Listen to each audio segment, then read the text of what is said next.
Alice Dale.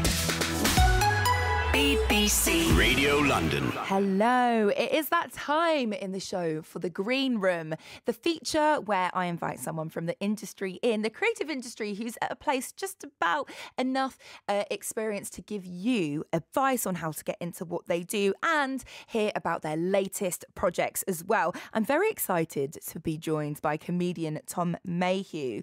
He has a second series coming back to Radio 4. It's called Tom Mayhew is Benefit Scum, an autobiographical, why can't I say the word autobiographical? There we go. Stand-up series where he shared stories about his life growing up, working class and his time on benefits. The show takes a wry, sideways look at the prejudice that people have towards benefits claimants and turns those, I guess, assumptions on their head. I love that. Here is a clip from the last series. I'll get this one right, I promise. Because often when someone's introduced as being on benefits or working class, it's presumed that they failed or messed up in some way, or they're just a bad egg.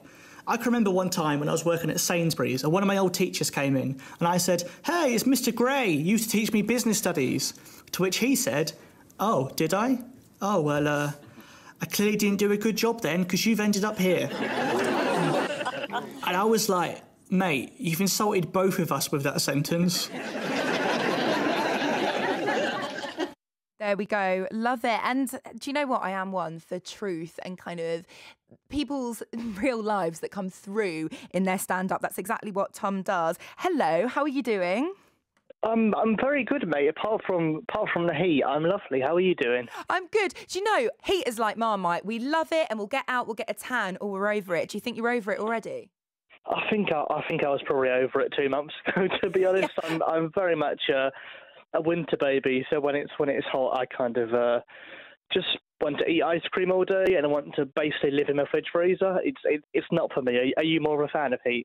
I don't know. I have a mixed relationship with it, but I will admit that I eat ice cream all day, every day, even if it's not hot. So are you joining me on that one? Oh, you're my type of person. Here we go. There we go. I'm finding my tribe. I love it. Tom, you've got 2 series now with Radio 4, kind of living your truth through comedy. Firstly, with this weather, is it hard to go and do stand-up? Do you find that sometimes there isn't a window open, there isn't air conditioning, you're having to sweat on stage to make a living, or actually, is it all right? Yeah, no, it's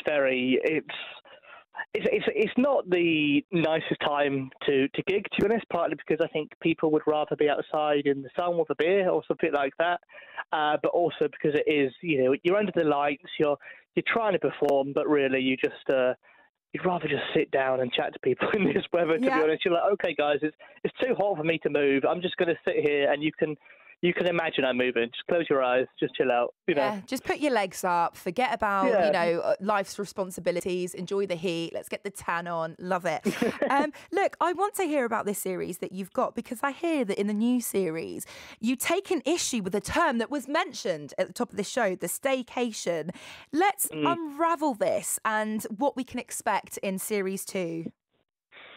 Well, I just dislike it as a phrase, because I think for me, it implies it's not a proper holiday unless you go abroad. And we had loads of really lovely holidays growing up in the UK. We'd go to Haven holidays, go to the caravan parks. We'd go to Bournemouth. We'd go to the beach or Weymouth. And I join you there. I join you there. We used to go to Dorset every year, and it was lush. Oh, beautiful. Oh. Exactly, yeah. Well, I think they're as much holidays as anything else. And I think people are going, "Oh, I've got to do a staycation." And I was like, hold on a minute, mate. They were my holidays. They were just a holiday. You don't need to give it this new name, staycation. For me, a holiday is just going away, having a nice time, not being in your own house.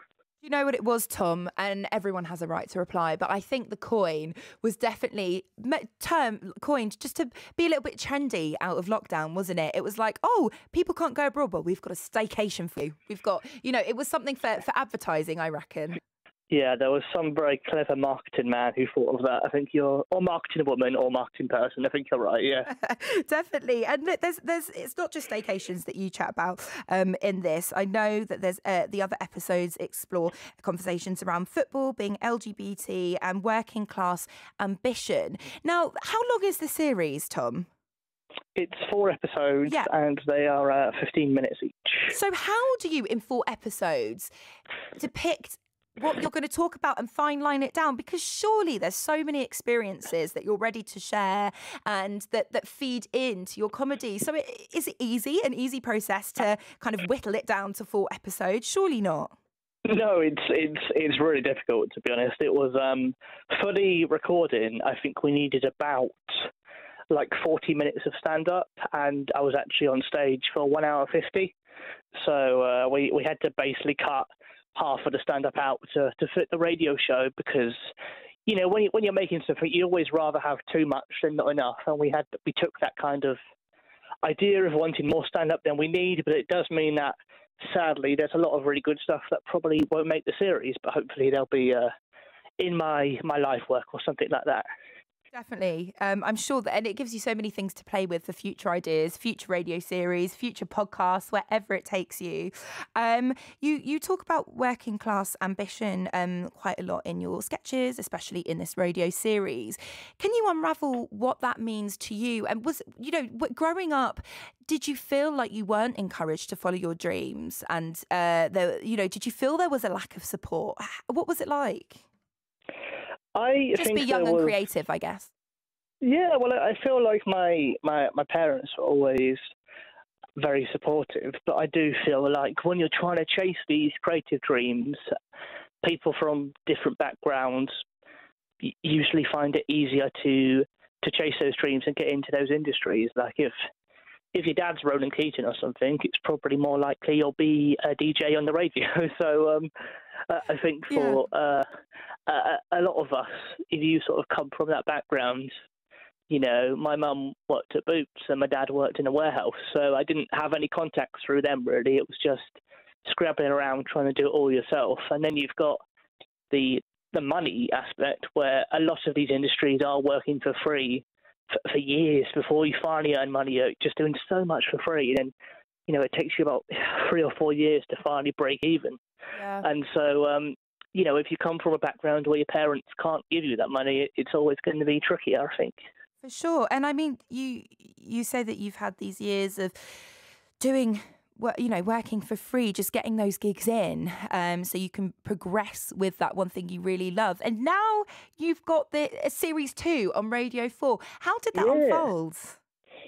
Well, basically, I did a show at the Edinburgh Fringe, and then that was put on at the Soho Theatre in London, and a producer came to see it, and he really liked the show, so we pitched it to Radio 4, and they were like, yes, we like this as a show, we like it as a format, it's not something we've currently got on Radio 4.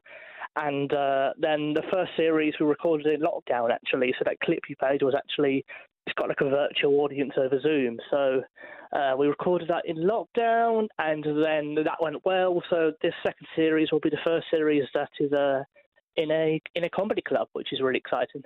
Sure. So we can hear the first episode on Radio 4 between 11 and 11:15 this Wednesday, the 13th of July.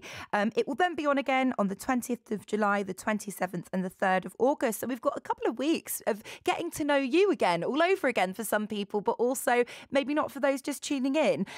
Where can people find you? I'm sure that with or without the heat, you are going to be on the festival circuit this summer. Yeah, I'm at the Edinburgh Fringe in August. I'm doing a brand new show that's going to be mainly new stuff. Some people have said, are you going to use stuff from the radio series? But I want it to be mainly new stuff, kind of influenced by the cost of living crisis and all that stuff. So that'll be a new show in Edinburgh. And if that goes well, I'll be touring it around. So fingers crossed, just, check out my Twitter and my website. And if anything happens, it will be there. Super. And I also want those listening. I mean, in the Green Room is always a place where, as I said, we pass down experience to those that are really fighting to get into what our creatives are doing. But actually, this whole conversation came about over a tweet, didn't it? It wasn't even like a set up official thing like, yes, you're doing amazingly well and I can't wait to listen to these episodes. I'll definitely be tuning in. But it was just off the back of something you tweeted, and I saw it and was like, go on then, Tom, I'll have you on. Yeah, well, I think that's one of my genuine pieces of advice, is that to get places in these industries is just to ask sometimes. And literally, my tweet that you saw was just me going, "Hello, this is me. I've got my second series coming out. Anyone want to chat about it on the radio or a podcast or anything?" And it was literally just as direct as that. And you know, if you got something you believe in, and if you really sell it in a tweet or in a Facebook post, then people do see it, and it can go from someone not knowing who you are to suddenly you're on their radio show. So it's just always worth asking, I think.